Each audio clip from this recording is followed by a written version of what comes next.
We were playing the same punishment game. If any other girl just smiled at him, he would play the white knight and drink for her. But when it pointed to me, he pointed at the track. Either go run 10 laps or chug the mystery mix. Your choice. He even stopped others from helping me. Harper has hands and feet. It's just a penalty. She can handle it. For field day, he designed custom jerseys for the entire homeroom. There were 49 students, but he ordered 48 shirts. He scoffed. Miss High and Mighty would never wear such an ugly thing anyway. But when I actually wore someone else's jersey, he crushed the water bottle in his hand. Why the hell are you two wearing matching couple outfits? There were 49 people in our homeroom, but only 48 jerseys arrived. Ordering the field day gear was supposed to be the student council rep's job, but Archer took over. He stood at the front of the class, slamming his hand on the podium to get everyone's attention. Everyone knows field day is coming up. The school wants every homeroom to have a theme for the parade. My dad knows some designers, so I'm handling the jerseys. Sound good? The class went silent for a second, then erupted in cheers. Archer lifted his eyelids, casting a lazy, indifferent glance in my direction. My pen paused on my notebook, and my heart sank. Ever since junior high, my childhood friend, Archer Vance, had changed. He used to be the boy who wanted me everywhere he went. He couldn't stand seeing me cry. Now he just loved to bully me. It started with public humiliation. If anyone liked me, he made sure the whole school knew about it in the worst way. His frat boyfriends would say, "Archer heard some guy from AP Chem likes Harper. That's not cool, right? She's basically your little wifey. What if she gets stolen?" Back then, Archer would kick his friend's chair impatiently. "Chill. I have zero interest in a girl who's as soft as a marshmallow. She's boring." But when we were 5, he was the one crying and begging our parents to promise we'd get married. Even stole his mom's expensive jewelry to give to me. "Here, my mom says you need gold to get married. This is my engagement gift." He got a mixed doubles beating from his parents that night, but I accepted the gift. Over time, he wasn't satisfied with just verbal teasing. Every time he bought coffee for the girls in our friend group, he'd forget mine. When he told me the time for group projects, he'd always tell me an hour later than everyone else. At first, I would bite my lip holding back tears. He would just ruffle my hair and whisper, "Don't be sad, little Harper. I just wanted you to get some extra rest." Once, twice. Eventually I realized he didn't forget. He deliberately didn't buy it. Deliberately excluded me. My mom said, "Harper, isn't it true that Archer gave you his family heirloom? If you get in trouble, doesn't he stop others from bullying you? That just means he cares about you differently. Boys that age don't know how to express themselves. He's probably just trying to get your attention, but using the wrong method. Go talk to Archer. The result of talking to him was a basketball whizzing past my ear, grazing my hand. I flinched. I looked at his face. I couldn't tell if it was red from anger or the heat. And his lips moving fast. "Who the hell wants to get your attention? So many girls are chasing me. Why do you think you're so special? Why don't you just admit you're the one desperate to be my wife?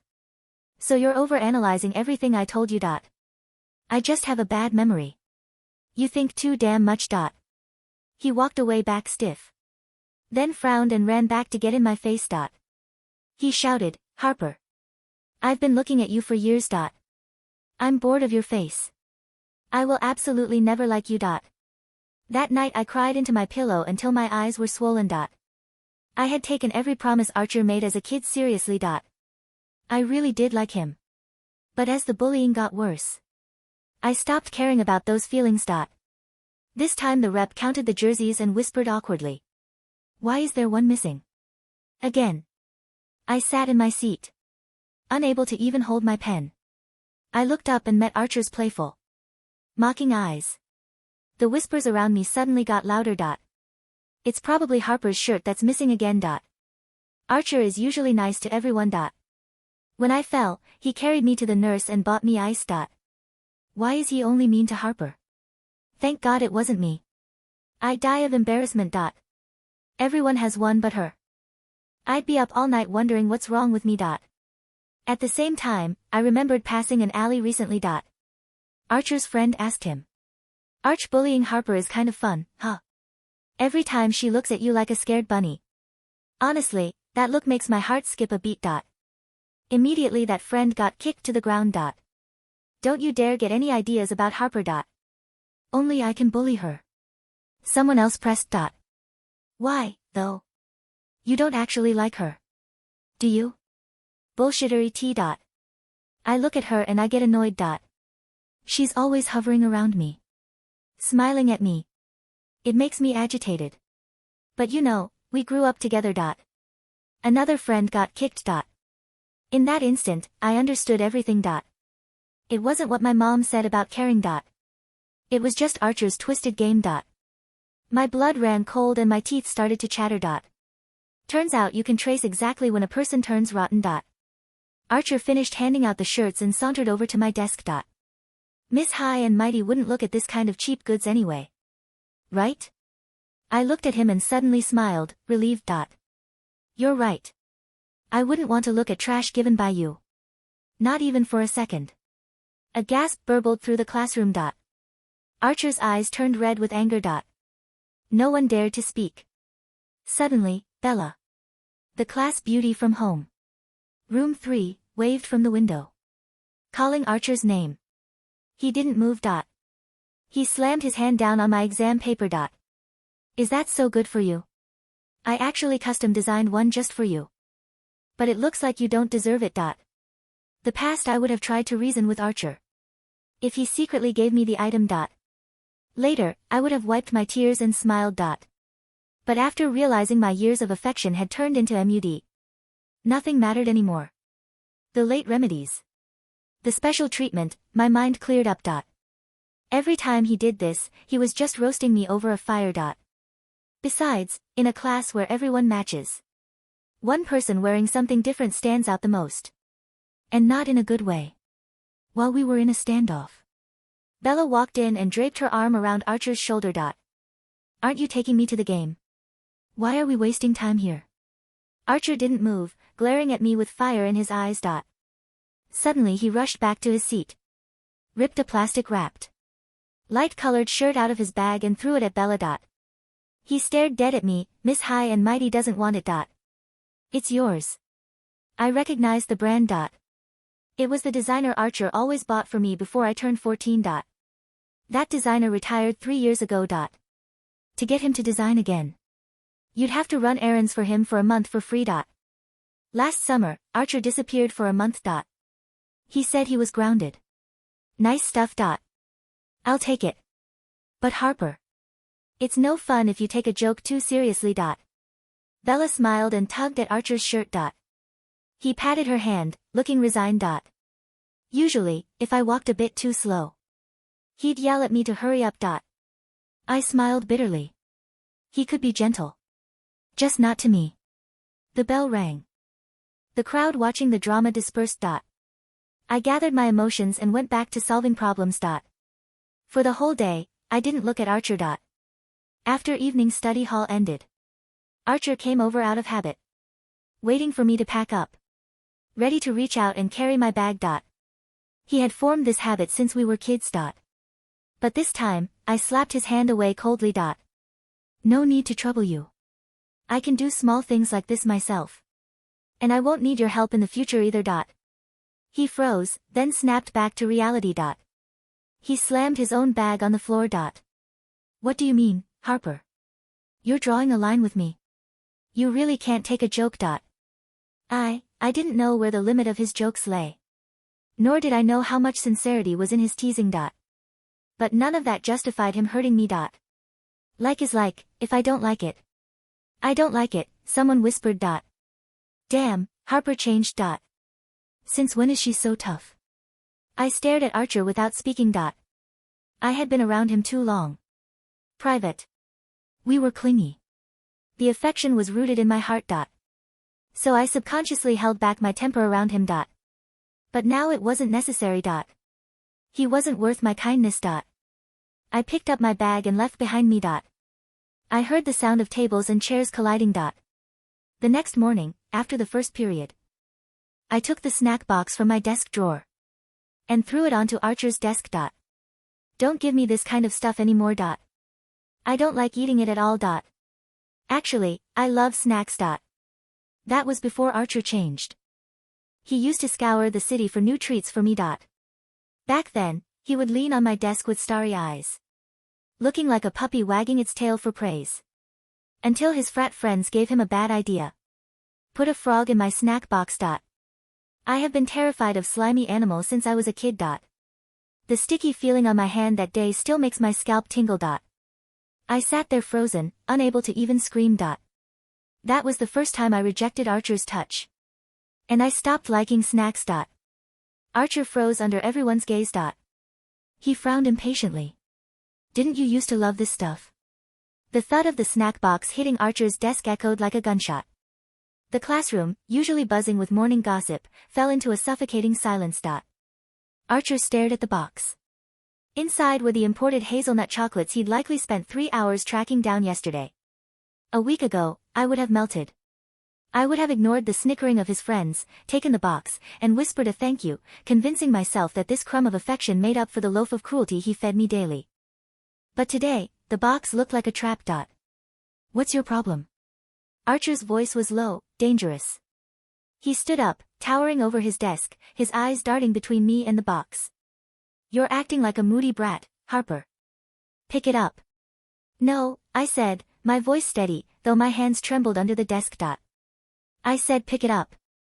I bought them for you. And I said I don't want them. I pulled my textbook out, refusing to look at him. Give them to Bella. Or throw them away. I don't care. Archer kicked his chair back. The screech of metal on tile made half the class flinch. He grabbed the box and hurled it into the trash can at the front of the room. The crash was violent, theatrical. Fine, he roared, his face flushed a mixture of humiliation and rage. Starve for all I care. Don't come crying to me when you're hungry later. He stormed out of the classroom, his shoulder checking a student who was too slow to move. His posse, the frat boy entourage, looked at me with confused, almost fearful expressions. They had never seen that scared bunny bite back. For the rest of the day, Archer didn't look at me. But I felt his presence. It was a dark, brooding storm cloud 3 rows back. Every time I laughed at a joke my lab partner made, I heard a pencil snap or a heavy sigh from his direction. He was waiting. He was waiting for me to break, to scurry over to his desk with an apology letter, begging for his attention again. He was going to be waiting a long time. Field day arrived 2 days later. The air was thick with humidity and the smell of sunscreen. The entire junior class was a sea of colors, except for homeroom 4. Everyone in our class was wearing the sleek, navy blue jerseys Archer had designed. They had the class mascot on the back and the student's nickname on the front. Everyone, except me. I stood by the bleachers wearing a plain, white oversized t-shirt I'd bought from a discount store the night before. I had taken a black permanent marker and written, the 49th student, on the back in bold, defiant letters. Archer was at the center of the track, looking like a king in his custom gear. Bella was clinging to his arm, wearing the shirt that was meant for me. It was too small for her, the fabric strained across her chest, and the sleeves dug into her arms, but she wore it like a trophy. Hey, Harper, a voice called out. I turned to see Liam, the quiet guy from AP Chemistry. He was wearing the class jersey, but he looked uncomfortable. He rubbed the back of his neck. I heard what happened with the order. Do you want my shirt? I can just wear a gym vest. I looked at Liam. He had kind eyes. Archer had once told me Liam was a nerd with zero future, but right now, Liam looked like the only real man on the field. No, thank you, Liam, I smiled, and for the first time in weeks, it reached my eyes. I like my shirt. It tells the truth. Archer saw us. He saw Liam leaning in, saw me smiling. He froze mid-laugh. He shoved Bella off his arm, not gently, and marched over to us. What is this? Archer sneered, gesturing to my shirt. You look like a hobo. You're embarrassing the class. Go change. Into what, Archer? I asked, my tone breezy. The air? Since you ordered 48 shirts for 49 people. I told you, he grit his teeth, leaning down so only I could hear. I have the designer shirt. Bella is just holding it. If you beg me, if you just admit you were wrong yesterday, I'll make her give it back. I looked over at Bella, who was watching us anxiously, tugging at the hem of the stolen shirt. She can keep it, I said loudly. It suits her. It's tight, uncomfortable, and fake. Just like your friendship. You, Archer raised a hand, and Liam instantly stepped between us. Back off, Vance, Liam said calmly. Archer looked at Liam like he was an insect. Get out of my way, chemistry set. This is between me and my girl. I'm not your girl, I said, stepping out from behind Liam. And I'm not playing your punishment game anymore. You want me to run laps? I'll run. Not because you told me to, but because I want to get as far away from you as possible. I turned and jogged toward the starting line for the warm-up lap. Archer stood there, stunned, his hands still raised in the air, grasping at nothing. The weeks that followed were a war of attrition. Archer tried everything. The bullying tactics that used to work, hiding my books, spreading rumors that I was obsessed with him, tripping me in the cafeteria, all failed. When he hid my books, I simply went to the library and borrowed new ones without a word. When he spread rumors, I laughed along with them until people realized how ridiculous he sounded. When he tripped me, Liam was there to catch me before I hit the ground. Liam had become a constant. He didn't carry my bag or buy me expensive jewelry. He just sat with me at lunch. He asked me about my sketches. He remembered that I was allergic to peanuts without me having to remind him 50 times. One rainy Tuesday, Archer cornered me behind the gym. He looked terrible. Dark circles rimmed his eyes, and his usually perfect hair was messy. Stop it, he rasped. Stop what? Stop seeing him. That loser. Liam. He's not a loser. He's my friend. Friend? Archer let out a jagged laugh. I'm your friend, Harper. I'm the one who promised to marry you. I gave you my mother's gold. You gave me gold, I said softly, and then you made me pay for it with tears for 10 years. That's not a gift, Archer. It's a loan sharking scheme. I reached into my pocket. I had been carrying it around for days, waiting for the right moment. I pulled out the small velvet pouch containing the gold bracelet he had stolen from me when we were 5. Here, I pressed it into his hand. His fingers curled around it reflexively. Transaction over. Debt paid. No, he whispered, panic rising in his eyes. No, you keep this. You need this to get married. We promised. I was 5, Archer. We played house. But you grew up into a landlord who evicts people for fun. I stepped back. I don't want to marry you. I don't even want to know you. I walked away. I heard him throw the bracelet against the brick wall. I heard the gold snap. I didn't look back. The tipping point came at the post-finals party. It was held at a seniors' lake house. I hadn't planned on going, but Liam invited me. Just for an hour, he said. To celebrate passing calc. When we walked in, the music died down. Archer was sitting on the main couch, a king on his throne, flanked by his frat boys and Bella. He had a red Solo cup in one hand and looked already wasted. When he saw me with Liam's hand on the small of my back, something in his face shattered. Well, look who it is, Archer slurred. The traitor and the replacement. Let's go, Liam whispered to me, sensing the volatility. No, Archer shouted, standing up. He swayed. We're playing a game. The punishment game. Everyone remembers the rules, right? The room went quiet. The game was Archer's favorite torture device. Harper, Archer pointed a trembling finger at me. Come here. No, I said. If you don't come here, he sneered, I tell everyone the secret you told me in 4th grade about your dad. My blood ran cold. It was a bluff, my dad's financial issues were resolved years ago, but the cruelty of using it stung. I walked to the center of the room. What do you want, Archer? He pointed to the table. There was a vile concoction in a pitcher, the mystery mix. Tabasco, vodka, pickle juice, and God knows what else. Drink it, he commanded. Or, kiss me. Right now. In front of everyone. Admit you still love me, and you don't have to drink. The room gasped. This was his play. A public reclaiming of property. I looked at the drink. It smelled toxic. Then I looked at Archer. He looked desperate, pathetic, and cruel. Those are the options? I asked. Those are the options, he smirked, thinking he had one. He puckered his lips mockingly. I reached for the pitcher. Harper, don't, Liam stepped forward. I got this, I said. I picked up the pitcher. But instead of drinking it, I walked up to Archer. I looked him dead in the eye. I choose option C, I said. I poured the entire pitcher over his head. The thick, red, stinging liquid drenched his hair, his expensive shirt, and ran into his eyes. He screamed, clutching his face as the Tabasco hit his corneas. My eyes. You crazy B***tch. That, I said, my voice cutting through the chaos, is for the frog in my snack box. It's for the 48 jerseys. And it's for every tear I wasted on a bully who convinced himself he was a prince. I turned to the stunned crowd. Anyone else want to play?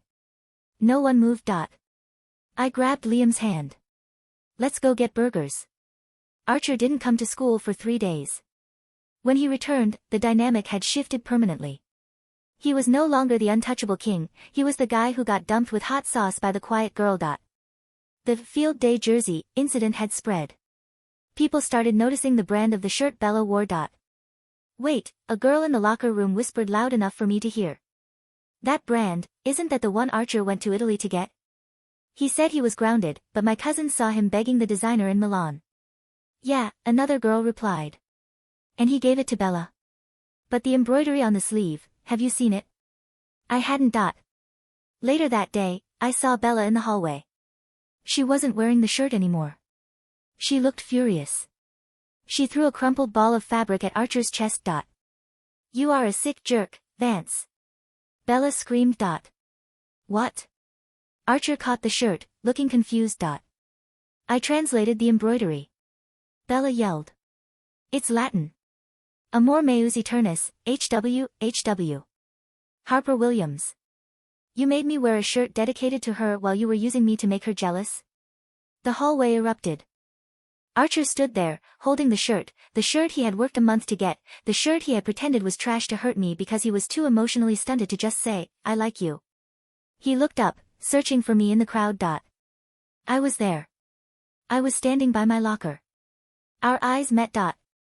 He took a step toward me, the shirt clutched to his chest like a lifeline. Harper. I looked at him with nothing but pity. Not anger. Not hate. Just exhaustion. It's a nice shirt, Archer, I said quietly across the distance. It's a shame you made it so ugly. I closed my locker and walked away. He didn't chase me this time. He sank to the floor, right there in the middle of the hallway, burying his face in the fabric that smelled like his failure. The alumni mixer was held in the city. I was only there because Liam, now my fiancé, wanted to show off his new software startup to our old physics teacher. I wore a dress I bought myself. I drank champagne I paid for. I was happy. I saw him at the bar. Archer Vance. He looked older, sharper, but the light in his eyes was dimmer. He wasn't the loud center of attention anymore. He was drinking whiskey alone. He saw me. He stiffened, straightening his tie. He hesitated, then walked over. Harper, he said. His voice was gentle, lacking all the jagged edges of our youth. Archer, I nodded politely. You look happy, he said. I am. He looked at the engagement ring on my finger. A simple diamond, not heavy gold. He flinched. I still have it, he said suddenly. The bracelet. I fixed it. I kept it. Why? I asked. Because, he looked into his glass. I keep thinking if I hold on to it long enough, I can go back to when we were 5. Before I became who I was. You can't go back, Archer. I know, he laughed bitterly. I was a coward. I liked you so much it scared me, so I tried to control you. I thought if I made you small, you'd fit in my pocket and never leave.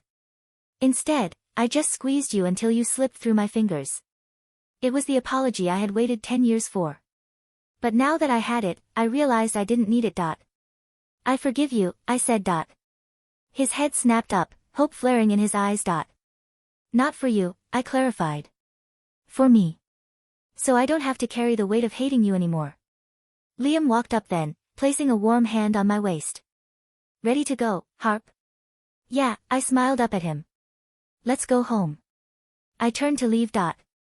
Harper. Archer called out one last time. I paused. If I had just given you the jersey, he asked, his voice cracking. If I had just handed it to you and said, I made this for you, would we be different? I looked at the man who had been my best friend, my tormentor, and my first heartbreak. Yes, I said honestly. We would have been everything. I saw the devastation hit him, a physical blow. Knowing that he hadn't lost me to fate, or bad timing, or incompatibility. He had lost me to his own choices. He had held happiness in his hands and crushed it just to see if it would break. Goodbye, Archer. I walked out into the cool night air, holding Liam's hand, leaving Archer Vance alone in the crowded room, clutching a glass of whiskey and a ghost of a memory that would haunt him for the rest of his life.